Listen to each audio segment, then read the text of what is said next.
Hello friends, welcome to the fourth lecture of electricity.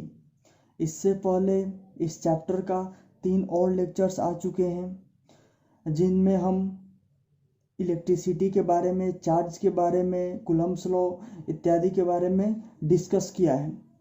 यदि आपने उन तीनों लेक्चर्स को नहीं देखा है तो उनका लिंक आपको ऊपर आई बटन में मिल जाएगा या फिर डिस्क्रिप्शन में भी लिंक मौजूद है। आप वहां से जाकर उन तीनों लेक्चर्स को देख सकते हैं। आज के इस लेक्चर में हम इन 4 टॉपिक्स को डिस्कस करने वाले हैं। पहला टॉपिक है conventional direction of electric current. दूसरा टॉपिक हमारा होगा electric potential. What is electric potential, इसको हम समझेंगे। फिर उसके बाद पोटेंशियल डिफरेंस को समझेंगे और लास्टली आज के टॉपिक में हम समझेंगे डेफिनेशन ऑफ 1 वोल्ट। 1 वोल्ट किसे कहते हैं, ठीक है, ये क्या है इसको हम समझेंगे। इससे पहले आप जो भी यहाँ पे लिखा जाएगा उसको लिखें, इसलिए आप कॉपी और किताब और कलम ये सारी चीज़ें लेकर बैठें ताकि जो चीज़ भी यहाँ पर लिखा जाए समझाने के साथ साथ उसको एट अ टाइम नोट करते चलें ताकि आपके पास एक बेहतर नोट्स तैयार हो जाए, क्योंकि एक बेहतर नोट्स ही एग्ज़ाम में काफ़ी हेल्पफुल होता है। ठीक है, आज के टॉपिक शुरू करने से पहले एक और इम्पोर्टेंट बात, यदि आप इस चैनल पर नए हैं तो चैनल को सब्सक्राइब करें और बेल आइकन का बटन भी दबाएं, क्योंकि यहाँ पर आपको क्लास 9th और 10th दोनों क्लासेस की साइंस के सभी चैप्टर्स का रेगुलर आपको वीडियोस मिलेंगे। ठीक है, चलिए आज का टॉपिक शुरू करते हैं।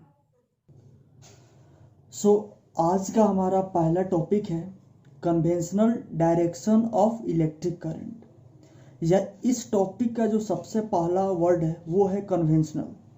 कन्वेंशनल का मतलब क्या हुआ, वैसा चीज़ जिसको हम माने हुए हैं। एक्चुअली में वैसा होता नहीं है लेकिन उसको हम मान लिया जाता है, उसको हम बोलते हैं कन्वेंशन। ठीक है, तो conventional direction of electric current अब क्या पता चलता है इस टॉपिक से कि यानी यहाँ पे कुछ इलेक्ट्रिक करंट के डायरेक्शन से रिलेटेड कुछ ऐसा चीज़ है जिसको हम माने हुए हैं लेकिन एक्चुअली में वैसा होता नहीं। ठीक है, तो उस चीज़ को हम यहाँ पर समझेंगे सबसे पहले, फिर उसके बाद उसके बारे में लिखेंगे भी। ठीक है, तो यहाँ पे 2 केस दिया हुआ है। पहले केस में एक कंडक्टर है, ठीक है, और कंडक्टर में किसी प्रकार का कोई दोनों साइड में कोई इलेक्ट्रिक पोटेंशियल नहीं दिया गया है। ठीक है, इसके अंदर जो इलेक्ट्रॉन्स हैं वो लगातार जिगजैग मोशन में मूव कर रहे हैं। ठीक है, किसी भी पार्टिकुलर डायरेक्शन में नहीं है, वो लगातार जिगजैग मोशन में मूव कर रहे हैं। ठीक है, जिसके कारण चूंकि इलेक्ट्रॉन का मोशन जिगजैग है इसलिए सारे एक दूसरे को कैंसिल कर दे रहे हैं और रिजल्टेंट इसमें जो इलेक्ट्रिक करंट है वो 0 हो जा रहा है। ठीक है, यहाँ पे आप पूछ सकते हैं कि यहाँ पे इलेक्ट्रॉन मूव कर रहा है और इलेक्ट्रॉन के मूवमेंट से ही किसी भी कंडक्टर में इलेक्ट्रिसिटी जनरेट होता है यानी करंट जनरेट होता है, फिर यहाँ पे भी तो मूव कर रहा है, फिर इस केस में क्यों किसी प्रकार का कोई करंट जनरेट नहीं हो रहा है? इसका कारण है इलेक्ट्रॉन का जिगजैग मोशन। क्योंकि इलेक्ट्रॉन यहाँ पे रैंडमली जिगजैग मोशन में मूव कर रहा है, हर एक इलेक्ट्रॉन एक दूसरे को कैंसिल कर दे, मतलब कि कोई इलेक्ट्रॉन इधर जा रहा है तो दूसरा इलेक्ट्रॉन इधर जा रहा है, तो ये दोनों एक दूसरे को कैंसिल कर दिए तो ओवरऑल क्या हो जाएगा, 0 हो जाएगा। इसलिए जिगजैग मोशन के कारण यहाँ पे इलेक्ट्रिक करंट 0 है। ठीक है, दूसरा केस है जब हम इलेक्ट्रॉन इसी कंडक्टर को किसी पोटेंशियल डिफरेंस के क्रॉस ऐड कर दिए, मतलब एक बैटरी से जोड़ दिए, तो अब हम देख रहे हैं कि जैसे ये एक हमारा बैटरी है, ठीक है, इसका ये पॉजिटिव एंड है, ये नेगेटिव एंड है। यहाँ से एक तार ले जाकर कंडक्टर के एक साइड में जोड़ दिए और इस साइड से तार ले जाकर इधर जोड़ दिए। ये चूंकि ये एंड कंडक्टर का ये वाला एंड बैटरी के पॉजिटिव एंड से जुड़ा हुआ है तो ये भी हमारा पॉजिटिव हो जाएगा। सिमिलरली कंडक्टर का जो ये वाला एंड है वो बैटरी के निगेटिव टर्मिनल से जुड़ा हुआ है, तो ये यहाँ पे निगेटिव पोटेंशियल जनरेट हो जाएगा। अब चूंकि इस कंडक्टर के अंदर क्या है, इलेक्ट्रॉन्स निगेटिवली चार्ज होते हैं, और कंडक्टर के जस्ट बाहर हम यहाँ पे पॉजिटिव, यहाँ पे हम पोटेंशियल कर दिए, फिर यहाँ पे निगेटिव हो गया। तो इलेक्ट्रॉन हमारा होता है निगेटिवली चार्ज, तो किसके तरफ, वो निश्चित बात है वो पॉजिटिव के तरफ अट्रैक्ट होगा। इसलिए वो अब जिगजैग मोशन छोड़ करके वो इधर पॉजिटिव के तरफ अट्रैक्ट होगा, निगेटिव के तरफ इसलिए नहीं जाएगा क्योंकि like charges repel each other, इसलिए ये निगेटिव के तरफ नहीं जाकर ये पॉजिटिव के तरफ जाने लगेगा, ठीक है। और ये किसी एक वेलोसिटी से जाएगा जिसको हम ड्रिफ्ट वेलोसिटी बोलते हैं, ठीक है। इसके बारे में हम 12th में डिटेल में पढ़ेंगे। ड्रिफ्ट वेलोसिटी, मूवमेंट ऑफ, इसी वेलोसिटी के साथ इलेक्ट्रॉन किसी कंडक्टर में मूव करता है, कब, जब उसमें किसी पोटेंशियल डिफरेंस के अक्रॉस उसको जोड़ दिया जाता है, ठीक है। तो चूंकि इस कंडक्टर को हमने एक बैटरी के अक्रॉस जोड़ दिया और जिसके कारण इसके दोनों तरफ पोटेंशियल डिफरेंस जनरेट हो गया और निगेटिव चार्ज होता है इलेक्ट्रॉन पे, तो इलेक्ट्रॉन हमारा पॉजिटिव एंड की तरफ मूव करने लगेगा एक वेलोसिटी के साथ, जिसको क्या बोलेंगे, ड्रिफ्ट वेलोसिटी बोलेंगे। ड्रिफ्ट वेलोसिटी इसलिए बोलते हैं कि चलने के दौरान लगातार इलेक्ट्रॉन एक दूसरे से, भले ही इलेक्ट्रॉन चलता है एक ही डायरेक्शन में, लेकिन उस चलने के दौरान एक दूसरे से वो टकराता है। तो जैसे वो यहाँ से आया और इससे टकराया, तो इसका वेलोसिटी थोड़ा कम हो जाएगा, इसका ज़्यादा हो जाएगा, ठीक। तब तक फिर ये आगे जाकर के इससे टकरा जाएगा और इसका वेलोसिटी फिर से कम हो जाएगा और इसका ज़्यादा हो जाएगा। इस तरह लगातार वेलोसिटी कम और ज़्यादा होते रहता है, इसलिए हम उसका एक एवरेज वेलोसिटी लेते हैं जिसको हम बोलते हैं ड्रिफ्ट वेलोसिटी। सो कंडक्टर में इलेक्ट्रॉन ड्रिफ्ट वेलोसिटी से मूव करता है, ठीक है। सो इलेक्ट्रॉन का डायरेक्शन हो गया निगेटिव टू पॉजिटिव की तरफ, किसमें, कंडक्टर में, ठीक है। लेकिन जो हम डायरेक्शन ऑफ करंट लेते हैं वो हम इस direction of flow of electron के जस्ट अपोजिट लेते हैं। मतलब कि जब कंडक्टर के अंदर इलेक्ट्रॉन इस डायरेक्शन में मूव कर रहा है, इस साइड से निगेटिव टू पॉजिटिव एंड की तरफ, हम डायरेक्शन ऑफ करंट लेंगे पॉजिटिव से निगेटिव की तरफ। मतलब कि हम ये बोलेंगे कि हमारा करंट इसमें, इस डायरेक्शन में करंट इधर से जा रहा है पॉजिटिव से होकर के, फिर निगेटिव से ऐसे आ रहा है, ठीक है। तो इलेक्ट्रॉन का डायरेक्शन निगेटिव टू पॉजिटिव है किसी कंडक्टर में, लेकिन हम करंट उसका उल्टा लेते हैं। मतलब इलेक्ट्रॉन के फ्लो, डायरेक्शन के फ्लो के ऑपोजिट हम लेते हैं करंट के फ्लो का डायरेक्शन, ठीक है। सो इसलिए इसको बोला जाता है कन्वेंशनल करंट। क्यों? क्योंकि इलेक्ट्रॉन हमारा आ रहा है इस डायरेक्शन में, लेकिन जो हमारा करंट का डायरेक्शन हो रहा है वो ठीक उसके अपोजिट ले रहे हैं, ठीक है। सो इसको हम कन्वेंशनल डायरेक्शन ऑफ करंट बोलते हैं, डायरेक्शन ऑफ करंट, ये हमारा कन्वेंशनल, इसको हम ले लेते हैं, ठीक है। So conventional direction of current में लिख सकते हैं कि direction of motion of positive charge is taken as the direction of the electric current, ठीक है। अभी हमने पढ़ा कि फिगर के थ्रू अभी हमने पढ़ा कि इलेक्ट्रिक, किसी भी कंडक्टर में जो इलेक्ट्रॉन्स होता है वो उसके अपोजिट डायरेक्शन में हम इलेक्ट्रिक करंट का डायरेक्शन लेते हैं। सो उसको अगर हम लिखना हो तो कैसे लिखेंगे?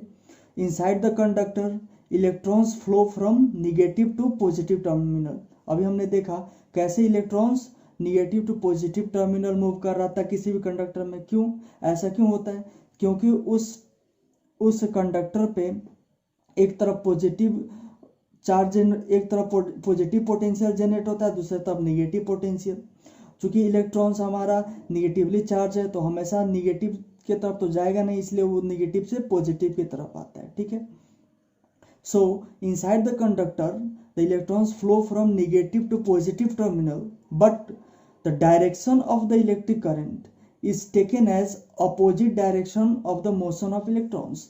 मतलब इलेक्ट्रॉन के मोशन के डायरेक्शन के अपोजिट में करंट का डायरेक्शन लिया जाता है। सो इसलिए इसको हम conventional direction of electric current बोलते हैं। किसी भी कंडक्टर के अंदर इलेक्ट्रॉन्स उस कंडक्टर के निगेटिव टर्मिनल से पॉजिटिव टर्मिनल की तरफ मूव करता है, लेकिन हम direction of current positive to negative लेते हैं, यानी कि direction opposite to the direction of the motion of electrons. ठीक है। सो अब हम यहाँ पे एक क्वेश्चन करेंगे। चूंकि हमने इलेक्ट्रिक करंट को पढ़ लिया है तो उस पर कम से कम अभी एक क्वेश्चन करते हैं। ठीक है। यहाँ पर क्वेश्चन है, a current of 1 ampere passes through a conductor in 2 seconds. Find the number of electrons which flow from one end of the conductor to other end in this time interval. Charge on each electron is 1.6 into 10 to the power minus 19 coulomb. ठीक है। Question बोल रहा है कि किसी conductor में 2 second के भीतर 1 एम्पियर करंट पास करता है, तो बताइए कि उस 2 सेकेंड के दौरान उस कंडक्टर के एक एंड से दूसरे एंड की तरफ, उस कंडक्टर के एक एंड से दूसरे एंड की तरफ 2 सेकेंड में कितना इलेक्ट्रॉन्स फ्लो कर गया। ठीक है, उसको हमको निकालना है। तो सबसे पहले हम यहाँ पे देखेंगे हमें दिया क्या क्या है। सबसे पहले यहाँ पे सॉल्यूशन में देखेंगे, दिया हुआ है हमारा current I is equal to 1 ampere. ठीक है। उसके बाद टाइम 2 सेकेंड दिया हुआ है हमारा। Charge on each electron E is equal to charge on each electron E is equal to 1.6 into 10 to the power minus 19 coulomb. ठीक है। हमने करंट क्या क्या फॉर्मूला पढ़ा था, I is equal to Q by T। इसके बाद हमने एक और फॉर्मूला पढ़ा था, Q इज इक्वल टू क्या होता है NE। ठीक है। हमें निकालना क्या है N is equal to number of electrons हमें निकालना है। तो यहाँ से तो पता नहीं चल रहा है, इसलिए हम इसको एक बार और तोड़ेंगे। तो फिर यहाँ पे लिखेंगे I is equal to Q के जगह पर रखेंगे NE बाई T। ठीक है। अब इसके बाद हमको अब निकालना है क्या है N, तो हम इसको ऐसे लिख सकते हैं N इज इक्वल टू, ये इधर जाकर के मल्टीप्लाई हो जाएगा IT बाई E। ठीक है। सो अब वैल्यू यहाँ पे पुट करेंगे। I इज इक्वल टू कितना है 1 एम्पियर, टाइम 2 सेकेंड और charge on an electron 1.6 into 10 to the power minus 19। ठीक है, 19 कूलम। हम इसको ऐसे लिख सकते हैं 2 बाई 1.6 इंटू, इसको हम ऊपर लेके चले जाएंगे तो ये हो जाएगा हमारा प्लस में हो जाएगा 10 टू द पावर 19। ठीक है। अब इसको जब हम डिवाइड करेंगे तो हमारा आएगा 1.25 into 10 to the power 19 electrons. मतलब कि किसी कंडक्टर में 1 एम्पियर का करंट 2 सेकेंड के लिए फ्लो करता है, तो उस दौरान उस कंडक्टर में 1.25 into 10 to the power 19 electrons one end से दूसरे एंड की तरफ फ्लो कर जाते हैं। ठीक है।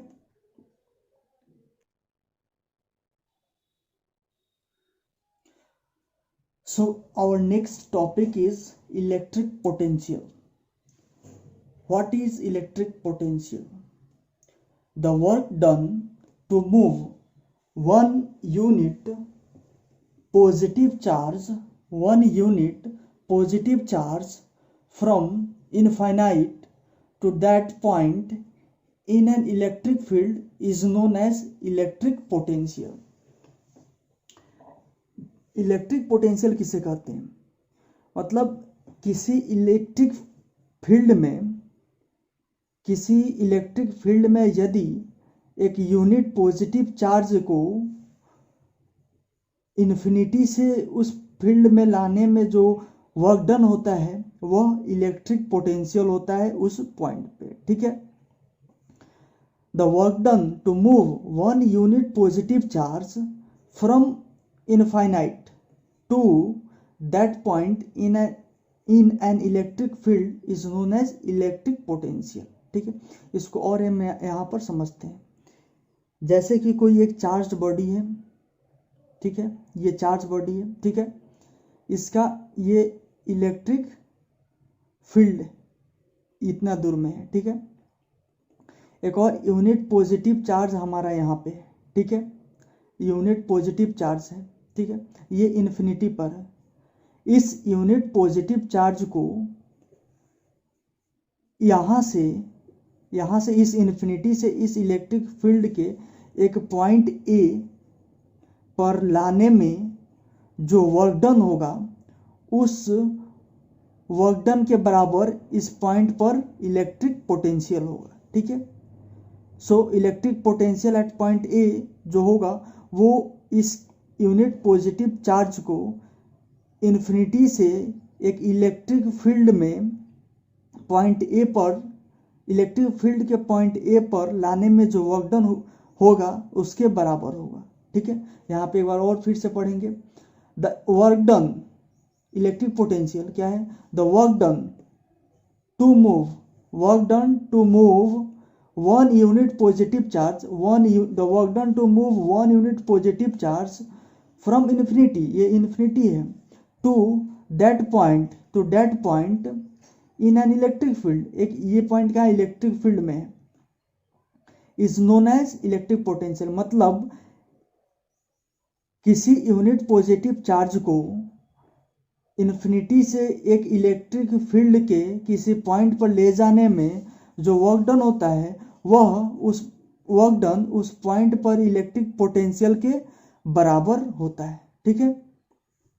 It is a scalar quantity, electric potential एक स्केलर क्वांटिटी है, इसमें केवल मैग्नीट्यूड का जरूरत होता है, there is no need of direction.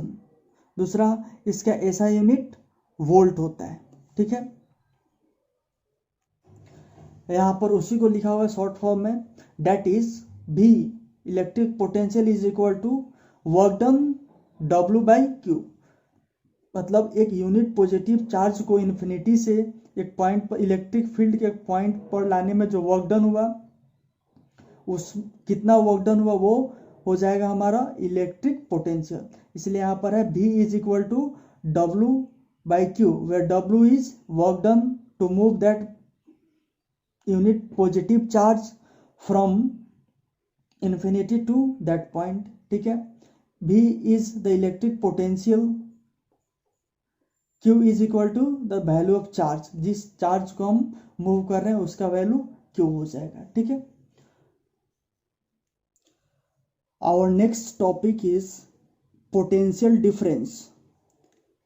इसके पहले वाला टॉपिक था हमारा इलेक्ट्रिक पोटेंशियल, और ये टॉपिक है पोटेंशियल डिफरेंस, जिसको हम वोल्टेज के नाम से भी बोलते हैं। जो हम लोग घर में यूज करते हैं ना कि क्या वोल्टेज है, वोल्टेज कम हो जा रहा है, ज़्यादा हो जा रहा है, वो यही पोटेंशियल डिफरेंस है, ठीक है। अब ये होता क्या है? The work done to move 1 unit positive charge, the work done to move 1 unit positive charge from one point to another point in an electric field is known as potential difference. The work done, ये भी क्या है? Work done ही है। to move 1 unit positive charge from, यहाँ पे ध्यान देने वाली बात है, from one point to another point। यहाँ पे क्या है? from one point to another point। लेकिन अगर जस्ट इसके पहले जो हमने इलेक्ट्रिक पोटेंशियल पढ़ा था उसमें क्या था? From infinity. अंतर यही है कि उसमें क्या था? From infinity to a point in electric field, इसमें है from one point to another point in electric field. मतलब किसी इलेक्ट्रिक फील्ड के अंदर ही एक पॉइंट से दूसरे पॉइंट तक किसी यूनिट पॉजिटिव चार्ज को मूव करने में जो वर्क डन होगा वो हमारा होगा potential difference. Is also defined as the difference in electric potential is also known as potential difference. मतलब दो पॉइंट के बीच का जो पोटेंशियल के बीच का जो डिफरेंस होगा वो पोटेंशियल डिफरेंस कहलाएगा। इसको और हम डिटेल में समझते हैं। जैसे कोई एक चार्ज बॉडी है, इसका ये इलेक्ट्रिक फील्ड हुआ। इलेक्ट्रिक फील्ड क्या है? The region in which the force of attraction and repulsion can be experienced by the other charge. ठीक है, ये हो गया उस बॉडी का इलेक्ट्रिक फील्ड। ठीक है, इसमें एक चार्ज यहाँ पर है, ठीक है, यूनिट पॉजिटिव यूनिट चार्ज, ठीक है, यूनिट पॉजिटिव चार्ज। ठीक है, अब इसको एक पॉइंट से, इसी इलेक्ट्रिक फील्ड में इस पॉइंट ए से पॉइंट बी तक जो ले जाने में कितना वर्क डन हुआ वो हमारा क्या कहलाता है? Potential difference. ठीक है, इसी यूनिट पॉजिटिव चार्ज को यदि जब हम इन्फिनिटी से इस पॉइंट ए तक लाए, इस इन्फिनिटी से इस पॉइंट ए तक लाए, ये हमारा हो गया इलेक्ट्रिक पोटेंशियल। ठीक है, पोटेंशियल। लेकिन अब एक बार ये चार्ज आ गया इलेक्ट्रिक फील्ड में, उसके बाद उस इलेक्ट्रिक फील्ड में अगर एक पॉइंट से दूसरे पॉइंट तक उसी चार्ज को ले जाए तो ये हमारा हो जाएगा पोटेंशियल डिफरेंस। सो यहां पे दोनों के बीच में अंतर क्लियरली समझ में आ गया। किसी यूनिट पॉजिटिव चार्ज को इन्फिनिटी से एक इलेक्ट्रिक फील्ड में किसी पॉइंट पर लाने में जो वर्क डन होता है वो इलेक्ट्रिक पोटेंशियल होता है। लेकिन उसी लाने के बाद अब उसी पॉइंट को उस इलेक्ट्रिक फील्ड में एक पॉइंट से दूसरे पॉइंट तक जो मूव करने में वर्क डन होगा वो हमारा पोटेंशियल डिफरेंस होगा। ठीक है, यहाँ पे एक और डेफिनेशन था, the difference in electric potential is known as potential difference. मतलब कि पॉइंट ए और बी के बीच का जो पोटेंशियल होगा, उन दोनों के बीच का जो डिफरेंस होगा उसको हम पोटेंशियल डिफरेंस बोलेंगे। मतलब कि V A minus V B is equal to B. मतलब कि ये दोनों बीच पॉइंट ए पर कितना पोटेंशियल है, इलेक्ट्रिक पोटेंशियल है, और पॉइंट बी पर जितना इलेक्ट्रिक पोटेंशियल है, उन दोनों के बीच के डिफरेंस को पोटेंशियल डिफरेंस यानी वोल्टेज बोलते हैं। ठीक है, its SI unit is volt, इसका भी एसआई यूनिट वोल्ट है, और it is denoted by V, इसको हम वी से डिनोट करते हैं। सो डेट इज, इसको फॉर्मूला के फॉर्म में V is equal to W by Q, इसका भी फॉर्मूला सेम होगा। बस ये अंतर यही है कि इसमें जो वर्क डन हो रहा है विदिन अ इलेक्ट्रिक फील्ड में चार्ज के मूवमेंट पर हो रहा है, लेकिन जो इलेक्ट्रिक पोटेंशियल है उसमें इन्फिनिटी टू इलेक्ट्रिक फील्ड, इसके बीच का वर्क डन होता है। ठीक है, हम यहाँ पर इलेक्ट्रिक पोटेंशियल का कुछ और यूनिट्स देखेंगे। चूँकि अब सीबीएसई 10th में भी ऑप्शनल क्वेश्चंस आने लगे, यानी एमसीक्यू क्वेश्चंस आने लगे, उन सब में इस टाइप के क्वेश्चंस आने की संभावना ज़्यादा है। इस तरह के क्वेश्चन इस बार भी पूछे गए थे, इसलिए इन सब चीज़ों को भी ध्यान में रखना ज़रूरी है। जैसे 1 milli volt is equal to 10⁻³ volt. ठीक है, 1 kilo volt is equal to 10⁻³ volt, और 1 मेगा वोल्ट 10⁻6 वोल्ट। ठीक है, चूंकि इस टाइप के क्वेश्चंस में और एमसीक्यू में आ रहे हैं कि 1 milli volt is equal to कितना। ठीक है, वो 10⁻³ 10⁻6 10⁻9 इस तरह से ऑप्शन में रहते हैं। इन सब चीज़ों को भी अब ध्यान में रखना ज़रूरी है।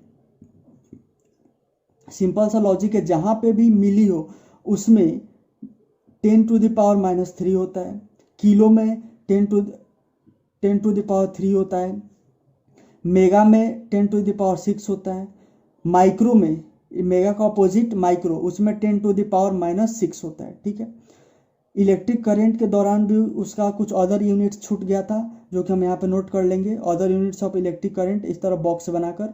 ठीक है, अदर यूनिट्स ऑफ करंट में। ठीक है, 1 milli ampere is equal to 10⁻³ ampere, 1 micro ampere 10⁻⁻6 ampere. इसी तरह अगर पूछे 1 किलो एम्पियर तो 1 kilo ampere is equal to 10⁻3 ampere. ठीक है।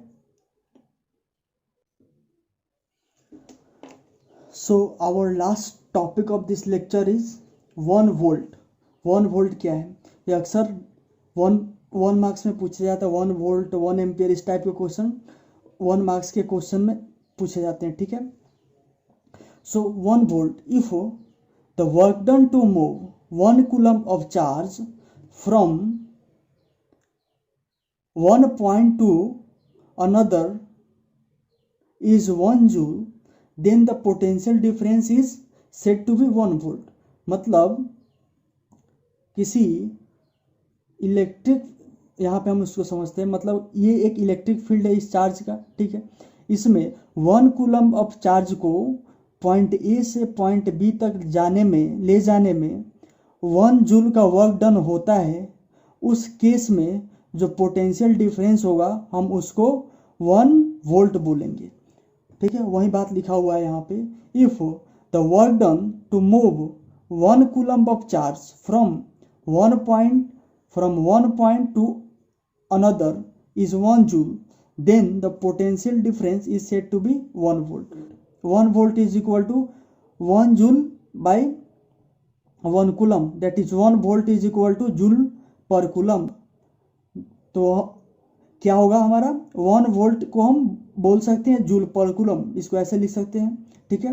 Hence 1 volt is equal to 1 joule per coulomb. ठीक है। 1 वोल्ट होगा वो 1 जूल पर कूलम्ब के बराबर होगा। ठीक है। सो आज के इस वीडियो में बस इतना ही। यदि आपको आज का यह वीडियो अच्छा लगा हो तो वीडियो को लाइक करें, और चैनल पर नए हैं तो चैनल को सब्सक्राइब करें, और साथ ही साथ बेल आइकन का बटन दबाना नहीं भूलें, ताकि आने वाले वीडियोस की जानकारी सबसे पहले आप तक पहुंचे। इस चैनल पर आपको 9th और 10th दोनों क्लासेस की साइंस का पूरा वीडियो चैप्टर वाइज मिलेगा, जो कि आपको बोर्ड एग्ज़ाम के प्रिपरेशन के लिए काफ़ी मददगार होगा। और यहाँ से पढ़ने के बाद आपको कहीं और नोट्स बनाने की ज़रूरत नहीं पड़ेगी बोर्ड एग्ज़ाम के लिए। ठीक है। So thanks for watching this video.